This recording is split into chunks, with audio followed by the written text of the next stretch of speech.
Alhamdulillah hari ini ya, kami ini wong Palembang ya, pasti nak ngirup cuko tuh lah. Nah, jadilah pempek gendum. Kata wong Palembang itu godo-godo gendum ya.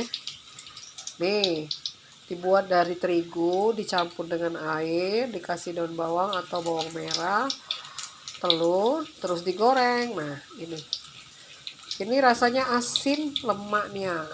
Dicocol sama cuko, mantap.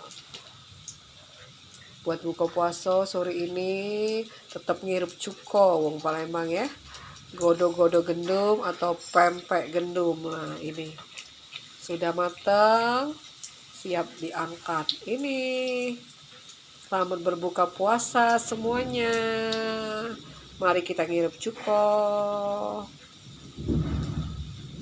Oh tuh ya, mantap